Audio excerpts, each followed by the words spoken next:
तर पहा आपला प्रश्न पहिला आहे, भारतीय हवामानावर प्रभाव टाकणारा एल निनो प्रवाह कोणत्या महासागरातून वाहतो? मित्रांनो, इम्पॉर्टंट क्वेश्चन आहे हा. तो भारतीय हवामानावर प्रभाव टाकतो तो एल निनो हा जो प्रवाह आहे हा कोणत्या महासागरातून वाहत आहे? हा क्वेश्चन आपल्याला 2018 या परीक्षामध्ये विचारला होता. अमरावती पोलीस भरतीसाठी हा प्रश्न विचारण्यात आलेला होता. याचं उत्तर आहे पहा पर्याय क्रमांक 1, पॅसिफिक महासागरातून वाहतो आहे कोणता? एल निनो प्रवाह. आणि हा जो प्रवाह आहे हा भारतीय हवामानावर प्रभाव करणारा प्रवाह आहे, त्यामुळे पर्याय क्रमांक 1 योग्य उत्तर आहे. यानंतरचा प्रश्न आहे पहा, पृथ्वीला सूर्याभोवती 1 अंश फिरण्यासाठी किती वेळ लागतो? म्हणजे पृथ्वीला सूर्याभोवती फिरण्यासाठी 1 अंश फिरण्यासाठी किती कालावधी लागतो? हा देखील भूगोलावरचा इम्पॉर्टंट क्वेश्चन आहे. याचं उत्तर आहे पहा पर्याय क्रमांक 3, एकूण 4 मिनिटे लागतात. कशाला? पृथ्वीला सूर्याभोवती 1 अंश फिरण्यासाठी 4 मिनिटे लागतात. प्रश्न क्रमांक 3 आहे, सूर्य हा ग्रहमालेचा केंद्रबिंदू असून सर्व ग्रह हे सूर्याभोवती फिरतात असे खालीलपैकी कोणी सांगितलेलं आहे?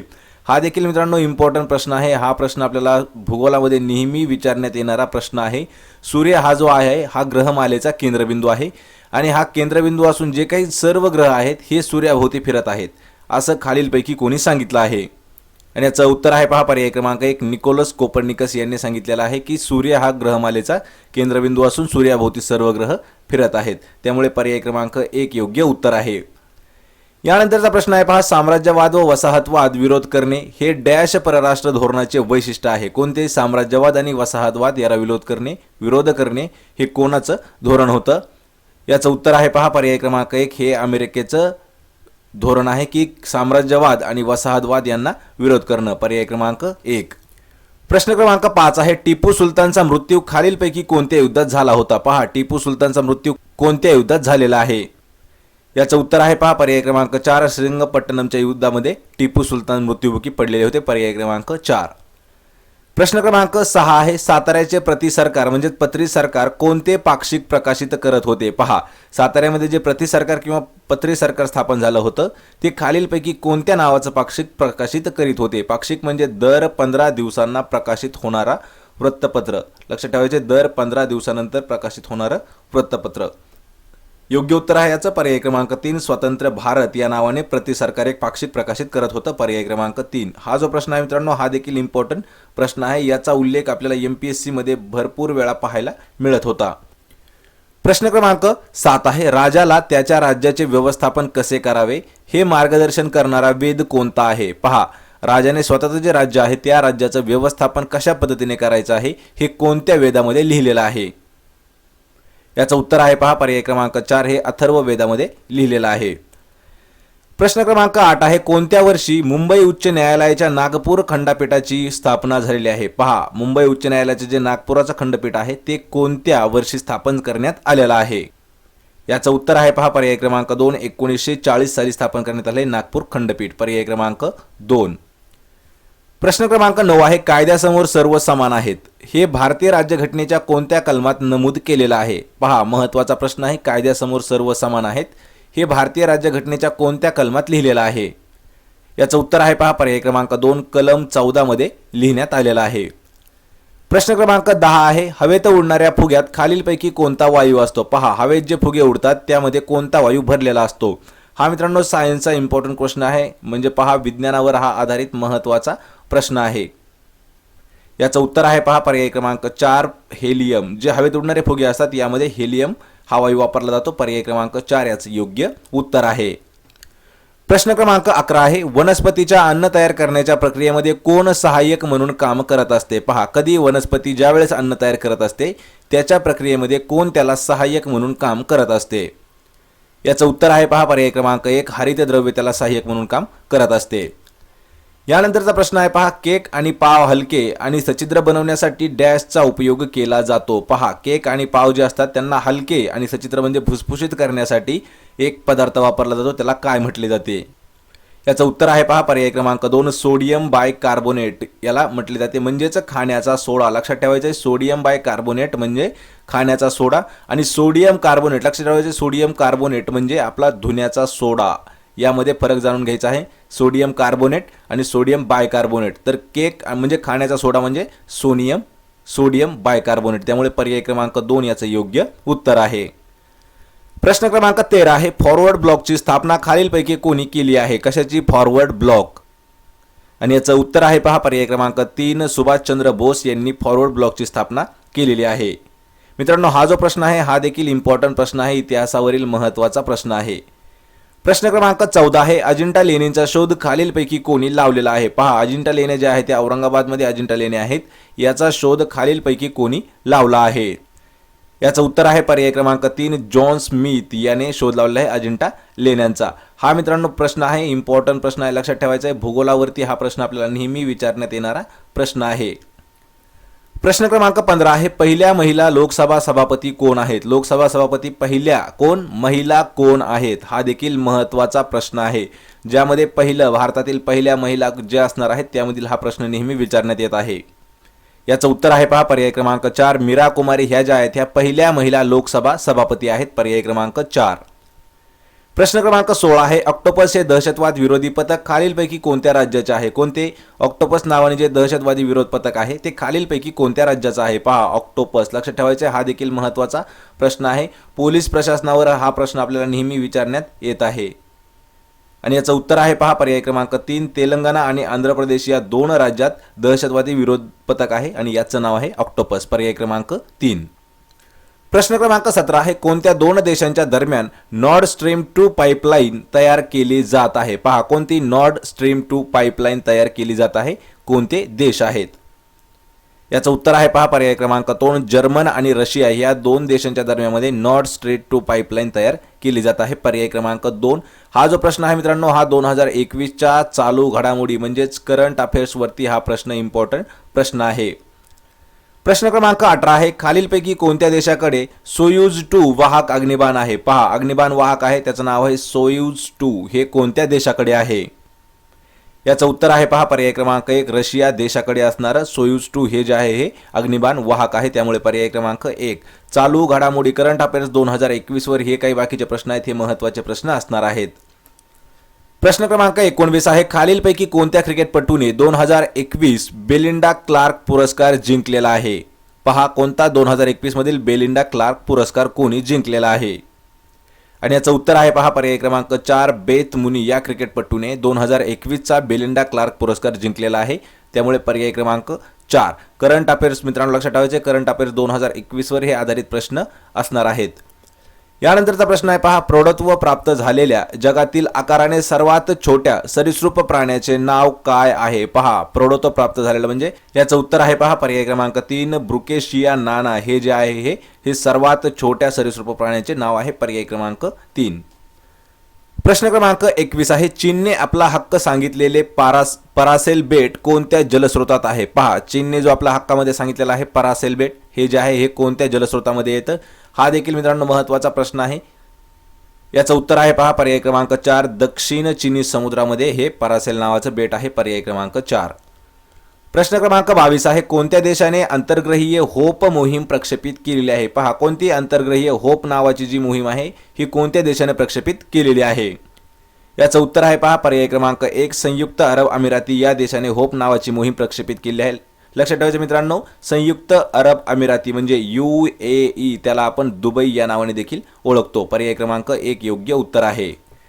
प्रश्न क्रमांक 23 आहे, खालीलपैकी कोणत्या संस्थेने मेरी सहेली हे अभियान सुरू केलेलं आहे? पहा, मेरी सहेली हे अभियान कोणत्या राज्याने म्हणजे कोणत्या संस्थेने सुरू केलेलं आहे?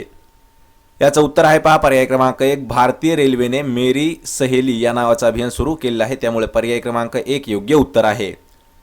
प्रश्न क्रमांक 24 आहे, खालीलपैकी कोणत्या राज्यामध्ये वायनाड वन्यजीवन अभयारण्य आहे? पहा, वायनाड वन्यजीवन अभयारण्य कोणत्या राज्यामध्ये आहे? हा देखील आपल्याला महत्त्वाचा प्रश्न आहे. उत्तर आहे पर्याय क्रमांक 3, केरळ या राज्यामध्ये वायनाड वन्यजीवन अभयारण्य आहे, त्यामुळे पर्याय क्रमांक 3. याचा मित्रांनो हा जो प्रश्न आहे हा इम्पॉर्टंट प्रश्न असणार आहे. ज्यावेळी आपल्याला वन्यजीवन आणि अभयारण्य हे विचारले जातील यामध्ये हा प्रश्न आपल्याला महत्त्वाचा आहे. वायनाड जे अभयारण्य आहे हे केरळ राज्यामध्ये आहे. या व्हिडिओचा आपला शेवटचा प्रश्न आहे पहा, खालीलपैकी कोणत्या घटकाशी बायो एशिया नामक कार्यक्रम संबंधित आहे? पहा, बायो एशिया जो नावाचा कार्यक्रम झाला तो कोणत्या घटकाशी संबंधित आहे? याचं उत्तर आहे पहा पर्याय क्रमांक 4, जैव तंत्रज्ञान व जैव उद्योग या घटकाशी संबंधित आहे बायो एशिया, पर्याय क्रमांक 4 आपलं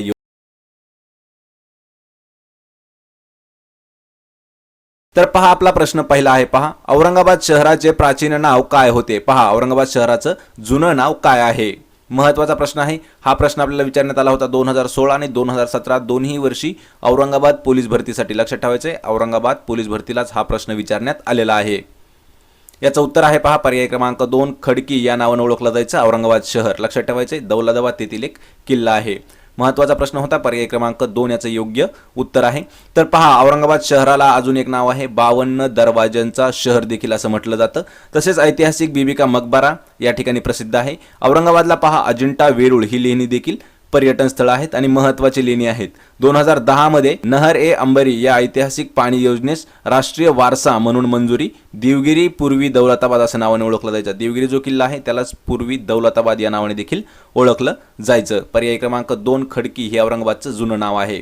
प्रश्न क्रमांक 2 आहे पहा जय जवान जय किसान ही घोषणा कोणी दिली होती? जय जवान जय किसान घोषणा दिलेली कोणी होती? उत्तर आहे पर्याय क्रमांक 1 लाल बहादूर शास्त्री यांनी जय जवान जय किसान ही घोषणा केलेली होती. तर पहा भारताचे दुसरे पंतप्रधान आहेत लाल बहादूर शास्त्री. तसेच ताश्कंद करार यांनीच केला होता. तर 2 ऑक्टोबर जन्मदिवस याच दिवशी गांधी जयंती देखील साजरी केली जाते. लक्षात ठेवायचे 2 ऑक्टोबर या दिवशी त्यांचा जन्मदिवस आहे. पर्याय क्रमांक 1 लाल बहादूर शास्त्री याचे योग्य उत्तर आहे. प्रश्न क्रमांक 3 आहे पहा राजा पंचम जॉर्ज व राणी मेरी यांच्या स्वागतात्सव मुंबई या ठिकाणी गेटवे ऑफ इंडिया हे भारताचे प्रवेशद्वार बांधण्यात आले. ते कोणत्या वर्षी बांधण्यात आलं आहे? तर मित्रांनो पहा आपल्याला सरळ प्रश्न विचारला आहे की गेटवे ऑफ इंडिया या भारताच्या प्रवेशद्वार म्हणजे इंडिया गेटची स्थापना कधी करण्यात आलेली आहे? महत्त्वाचा प्रश्न आहे. याचं उत्तर आहे पहा पर्याय क्रमांक 4 1911 साली. तर मित्रांनो आता पहा यामध्ये पहा 1911 साली ब्रिटिश सम्राट पंचम जॉर्ज आणि राणी मेरी ही जी होती यांनी भारतास एक भेट दिली होती. तर यावेळी भारताचा व्हाईसरॉय जो होता तो लॉर्ड हार्डिंग्ज होता. तर त्याने दिल्ली दरबार भरवला होता. तर दिल्ली दरबारात पंचम जॉर्जने बंगालच्या फाळणीची योजना रद्द झाल्याची घोषणा केली होती आणि यांच्या स्वागताला म्हणून मुंबई या ठिकाणी गेटवे ऑफ इंडियाची स्थापना करण्यात आलेली होती 1911 साली. पर्याय क्रमांक 4. प्रश्न क्रमांक 4 आहे पहा हरिण खूप जलद धावते. अधोरेखित क्रियाविशेषणाचा प्रकार आपल्याला ओळखायचा आहे. शब्द आहे अधोरेखित केलेला जलद. याचं क्रियाविशेषणाचा प्रकार आपल्याला ओळखायचा आहे. याचं उत्तर आहे पहा पर्याय क्रमांक 3 रीतिवाचक क्रियाविशेषण आहे. तर पहा मित्रांनो जलद हा जो शब्द आहे हा क्रिया घडण्याची रीत किंवा एक क्रिया कशी घडते हे दाखवत आहे.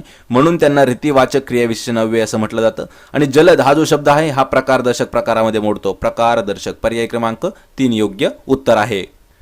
प्रश्न क्रमांक 5 आहे पहा सन 1934 मध्ये डॅश यांनी समाजवादी काँग्रेसची स्थापना केलेली आहे. खालीलपैकी कोणी 1934 साली समाजवादी काँग्रेसची स्थापना केली आहे? याचं उत्तर आहे पहा पर्याय क्रमांक 2 जयप्रकाश नारायण यांनी 1934 साली समाजवादी काँग्रेसची स्थापना केलेली आहे. तर मित्रांनो पहा राष्ट्रीय सभेच्या समाजवादी तरुणांनी नाशिकच्या तुरुंगात असताना राष्ट्रीय सभेअंतर्गत समाजवादी पक्ष स्थापन करण्याचा निर्णय घेतला होता. तर यामध्ये पहा जयप्रकाश नारायण, नरेंद्र देव, मीनू मसानी, राम मनोहर लोहिया या नेत्यांचा देखील समावेश होता. आणि 1934 साली समाजवादी काँग्रेस पक्षाची त्यांनी स्थापना देखील केली.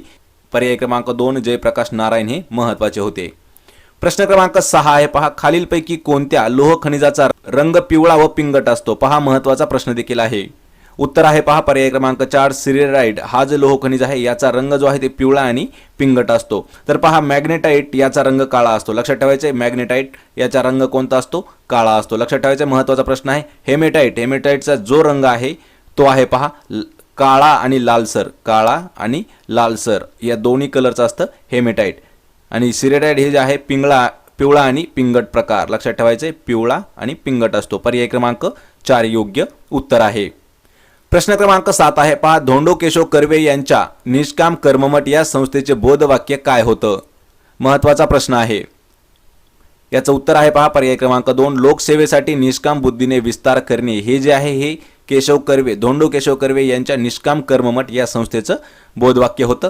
तर पहा मित्रांनो कर्वे यांनी 4 नोव्हेंबर 1908 साली लक्षात ठेवायचे महत्त्वाचा प्रश्न आहे. 4 नोव्हेंबर 1908 साली निष्काम कर्ममठाची स्थापना केली होती आणि लोकसेवेसाठी निष्काम बुद्धीने विस्तार करणे हे या संस्थेचं ब्रीदवाक्य होतं. महत्त्वाचा प्रश्न आहे. पर्याय क्रमांक 2 याचे योग्य उत्तर देखील आहे. प्रश्न क्रमांक 8 आहे पहा मूकनायकाचे या पाक्षिकाचे संपादक कोण होते? मूकनायक या पाक्षिकाचे संपादक. याचं उत्तर आहे पहा पर्याय क्रमांक 1 ज्ञानदेव घोलप हे जे आहे ते मूकनायक पाक्षिकाचे संपादक होते. पर्याय क्रमांक 1 योग्य उत्तर आहे. तर पहा मित्रांनो, मूकनायक या पाक्षिकाची सुरुवात झाली त्यावेळी डॉक्टर बाबासाहेब आंबेडकर, पांडुरंग भटकर, ज्ञानदेव घोलप हा गट त्यांच्याशी संबंधित होता. तर या पाक्षिकाची सुरुवात 31 जानेवारी 1920 रोजी झालेली आहे. पहा 31 जानेवारी 1920 रोजी कोणत्या पाक्षिकाची? मूकनायक या पाक्षिकाची सुरुवात झालेली होती आणि संपादक होते ज्ञानदेव घोलप. पर्याय क्रमांक 1 योग्य उत्तर आहे. प्रश्न क्रमांक 9 आहे पहा, कोणत्या क्षेत्राचा अभ्यास करण्यासाठी बाबा कल्याणी समितीची स्थापना करण्यात आली होती? बाबा कल्याणी समितीची स्थापना कोणत्या क्षेत्राचा अभ्यास करण्यासाठी करण्यात आली होती? याचं उत्तर आहे पहा पर्याय क्रमांक 1 विशेष आर्थिक क्षेत्र पाहण्यासाठी बाबा कल्याणी समितीची स्थापना करण्यात आली होती. तर पहा, भारत सरकारच्या विद्यमान विशेष आर्थिक क्षेत्र म्हणजे सेज बाबतच्या धोरणाचा अभ्यास करण्यासाठी केंद्रीय वाणिज्य व उद्योग मंत्रालयाच्या वतीने बाबा कल्याणी समितीची आपला अहवाल मंत्रालयाकडे सादर केला होता. तर विशेष आर्थिक क्षेत्र हे जे आहे बाबतच्या धोरणाचं जे मूल्यमापन करणे आणि WTO सुसंगत करणे, क्षेत्रातील रिक्त भूखंडांचा वापर वाढवण्यासाठी उपाययोजना करणे हे याचं काम होतं. लक्षात ठेवायचं महत्त्वाचा प्रश्न आहे. पर्याय क्रमांक 1 योग्य उत्तर आहे. प्रश्न क्रमांक 10 आहे, कोणत्या देशाने कनिष्ठ मुलांची 59वी सुब्रतो चषक आंतरराष्ट्रीय फुटबॉल स्पर्धा जिंकलेली आहे? कोणती? कनिष्ठ मुलांची 59वी सुब्रतो चषक. याचं उत्तर आहे पहा पर्याय क्रमांक 2 बांगलादेश या देशाने. तर मित्रांनो पहा, नवी दिल्ली या ठिकाणी खेळवल्या गेलेल्या कनिष्ठ मुलांच्या 59व्या सुब्रतो चषक या आंतरराष्ट्रीय फुटबॉल स्पर्धेचा अंतिम सामना जो होता तो म्हणजे फायनल मॅच जो होता तो बांगलादेश क्रीडा शिक्षा प्रतिष्ठान या संघाने जिंकलेला आहे. तसेच पहा, BKSP या संघाने अंतिम सामन्यात अफगाणिस्तानच्या अमिनी स्कूल या संघाचा पराभव करून सुब्रतो चषक आपल्या नावावर करून घेतलं होतं बांगलादेश या देशाने. पर्याय क्रमांक 2 योग्य उत्तर आहे. प्रश्न क्रमांक 11 आहे पहा, कोणता दिवस आयुष मंत्रालयाने निसर्गोपचार दिन म्हणून घोषित केला आहे? निसर्गोपचार दिन म्हणून कोणता दिवस घोषित केला आहे? उत्तर आहे पर्याय क्रमांक 2 18 नोव्हेंबर हा दिवस. तर पहा मित्रांनो, दिनांक 18 नोव्हेंबर 2018 रोजी, लक्षात ठेवायचं आहे 18 नोव्हेंबर 2018 लक्षात ठेवायचे. 18 नोव्हेंबर 2018 रोजी भारत सरकारच्या आयुर्वेद, योग व निसर्गोपचार, युनानी, सिद्ध आणि होमिओपॅथी या मंत्रालयाकडून प्रथम निसर्गोपचार दिन हा पाळला गेला. तर केंद्रीय योग आणि निसर्गोपचार संशोधन परिषदेकडून या दिनी स्थानिक निसर्गोपचार केंद्र आणि रुग्णालय यांच्या सहकार्याने विविध ठिकाणी शिबिर, कार्यशाळा आणि प्रदर्शनी अशा कार्यक्रमाचं आयोजन देखील केलं गेलं होतं. कधी? 18/11/2018 रोजी. लक्षात ठेवायचे, आयुष मंत्रालयाने घोषित केलेला दिवस आहे निसर्गोपचार दिन. प्रश्न क्रमांक 12 आहे, कोणत्या राज्य सरकारने सौर जलनिधी योजना सुरू केलेली आहे? सौर जलनिधी योजना कोणत्या सरकारने सुरू केलेली आहे? मित्रांनो, योजनावरती हा देखील महत्त्वाचा प्रश्न आहे. याचं उत्तर आहे पहा पर्याय क्रमांक 3 ओडिशा राज्य सरकारने. तर पहा 30 ऑक्टोबर 2018 मित्रांनो पहा 30 ऑक्टोबर 2018 रोजी ओडिशा राज्य सरकारच्या सौर जलनिधी योजना याचा शुभारंभ करण्यात आला आहे. तर राज्यामध्ये पहा कृषी क्षेत्रामध्ये सौर ऊर्जेचा अधिकाधिक वापर वाढावा या उद्देशाने ही योजना सुरू करण्यात आली आहे. तर पहा, ही जी योजना आहे कोणती? सौर जलनिधी योजना. याचं महत्त्वाचं कारण कोणतं आहे की ही चालू करण्यामागचं? तर याचं कारण आहे की कृषी क्षेत्रात जे काही सौर ऊर्जेचे अधिकाधिक वापर वाढावा या उद्देशाने ही योजना सुरू करण्यात आली आहे. आणि योजनेच्या अंतर्गत 90% इतके अनुदानाने, लक्षात ठेवायचं आहे 90% अनुदान, 90% अनुदानाने राज्यातल्या 5000 सौर पंपांचे वाटप करण्याचे उद्दिष्ट ठेवण्यात आलं होतं. महत्त्वाचा प्रश्न आहे. पर्याय क्रमांक 3 ओडिशा राज्य सरकार याचं योग्य उत्तर आहे. प्रश्न क्रमांक 13 आहे पहा मित्रांनो, कोणत्या राज्यात शहरात 7वे आंतरराष्ट्रीय पर्यटन मार्ट या वार्षिक कार्यक्रमाचे आयोजन केले गेले होते? 7वं, लक्षात ठेवायचे 7वं आंतरराष्ट्रीय पर्यटन मार्ट. याचं उत्तर आहे पहा पर्याय क्रमांक 4 त्रिपुरा या ठिकाणी. तर पहा मित्रांनो, त्रिपुरा राज्याच्या आगरताळा या शहरामध्ये 7वे आंतरराष्ट्रीय पर्यटन मार्ट या वार्षिक कार्यक्रमाचे आयोजन करण्यात आलं आहे. आणि हे जे आहे हे भारत सरकारचे पर्यटन मंत्रालय, पर्यटन विभाग आणि त्रिपुरा सरकार आणि ईशान्य राज्य यांच्या संयुक्त विद्यमानाने या कार्यक्रमाचे आयोजन केलं गेलं होतं. तर या प्रदर्शनामध्ये पहा देशांतर्गत आणि आंतरराष्ट्रीय बाजारपेठेत भारताच्या ईशान्य राज्यांमधील पर्यटनाच्या संभाव्य संख्या प्रदर्शित करण्यात आलेल्या होत्या. महत्त्वाचा प्रश्न आहे, त्रिपुरा या राज्यामध्ये 7वं आंतरराष्ट्रीय पर्यटन मार्ट या कार्यक्रमाचं आयोजन करण्यात आलेलं होतं. पर्याय क्रमांक 4 योग्य उत्तर आहे. प्रश्न क्रमांक 14 आहे पहा, कोणत्या राज्यामध्ये नारी सशक्तीकरण संकल्प अभियान सुरू केले गेले? नारी सशक्तीकरण संकल्प अभियान कोणत्या राज्यामध्ये सुरू करण्यात आलेलं आहे? याचं उत्तर आहे पहा पर्याय क्रमांक 2 उत्तर प्रदेश या राज्यामध्ये. तर पहा, उत्तर प्रदेश राज्य सरकारने दिनांक 19 नोव्हेंबर 2018 रोजी, लक्षात ठेवायचं आहे 19 नोव्हेंबर 2018 रोजी उत्तर प्रदेश नारी सशक्तीकरण संकल्प अभियान सुरू केले आहे. मित्रांनो, हे जे आहे ते 2018 मधील आपण मुद्दाम करंट अफेअर्स घेत आहोत. पहा, 2018 वरील चालू घडामोडीवर महत्त्वाचे प्रश्न आहेत, कारण या आधीपासून आपल्याला परीक्षा कोणतीही झालेली नाही, त्यामुळे हे देखील प्रश्न महत्त्वाचे असणार आहेत. येणाऱ्या स्पर्धा परीक्षेसाठी पहा 2018, 2019, 2020 आणि चालू 2021 या सर्व घटकावरती आपल्याला प्रश्न येण्याचा संभव आहे. त्यामुळे पर्याय क्रमांक 2 योग्य उत्तर आहे, उत्तर प्रदेश. तर प्रश्न क्रमांक 15 आहे. पहा, महाराष्ट्रातले दुसरे मेगा फूड पार्क कोणत्या जिल्ह्यात उघडण्यात आले आहे? महाराष्ट्रातील दुसरं मेगा फूड पार्क, याचं उत्तर आहे पहा पर्याय क्रमांक 4 औरंगाबाद या ठिकाणी उघडण्यात आले आहे. दुसरं पर्याय क्रमांक 4 योग्य उत्तर आहे.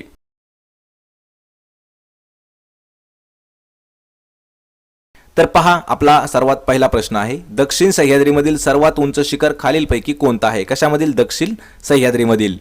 याचं उत्तर आहे पहा पर्याय क्रमांक 3 अन्नाईमुडी. हे जे आहे हे दक्षिण सह्याद्रीमधील सर्वात उंच शिखर आहे, लक्षात ठेवायचं आहे. आणि महाराष्ट्रातील सर्वात उंच शिखर कोणतं आहे? कळसुबाई. लक्षात ठेवा, महाराष्ट्रातील सर्वात उंच कळसुबाई आणि दक्षिण सह्याद्रीमधील सर्वात उंच आहे अन्नाईमुडी. पर्याय क्रमांक 3 योग्य उत्तर आहे. प्रश्न क्रमांक 2 आहे, पामबम बेट कोणत्या 2 देशांच्या दरम्यान आहे? कोणतं? पामबम बेट. याचं उत्तर आहे पर्याय क्रमांक 2 भारत आणि श्रीलंका या 2 देशांच्या दरम्यान आहे पामबम बेट. तसेच पामबम बेटाला रामेश्वरम असेही म्हटले जातं, लक्षात ठेवायचे. आणि पामबम बेट हे जे आहे हे तामिळनाडू राज्यामध्ये आहे, लक्षात ठेवायचे, तामिळनाडू राज्यामध्ये आहे, त्यालाच रामेश्वरम बेटही असं म्हटलं जातं. पर्याय क्रमांक 2 योग्य उत्तर आहे. प्रश्न क्रमांक 3 आहे. पहा, कोणत्या रेखावृत्तास आंतरराष्ट्रीय वार रेषा असं म्हटलं जातं? खालीलपैकी कोणतं रेखावृत्त आहे त्याला आंतरराष्ट्रीय वार रेषा असं म्हटलं जातं? पर्याय क्रमांक 4 योग्य उत्तर आहे. 180 अंश रेखावृत्ताला आंतरराष्ट्रीय वार रेषा असं म्हटलं जातं.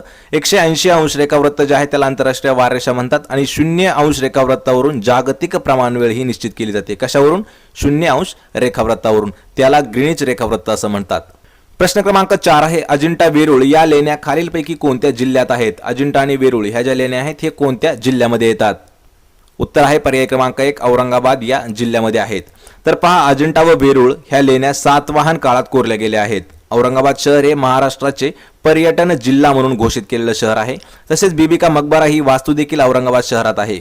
तसेच अजिंठा व वेरूळ लेण्या ह्या जागतिक वारसा स्थळामध्ये देखील सामील केलेल्या आहेत, म्हणजे वास्तू आहेत. पर्याय क्रमांक 1 औरंगाबाद योग्य उत्तर आहे.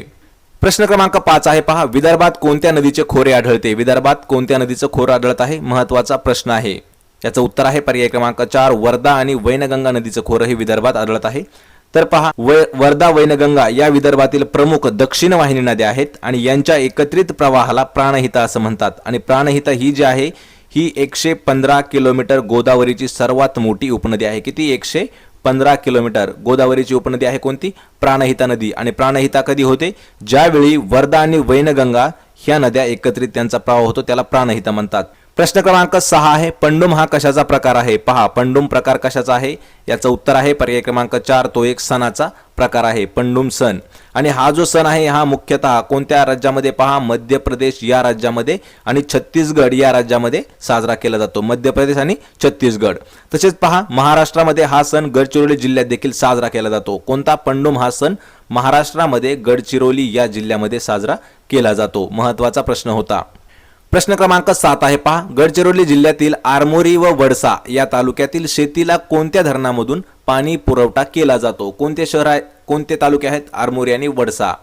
याचं उत्तर आहे पहा पर्याय क्रमांक 3 इटिहाड डोह या धरणामधून त्यांना पाणी पुरवठा केला जातो.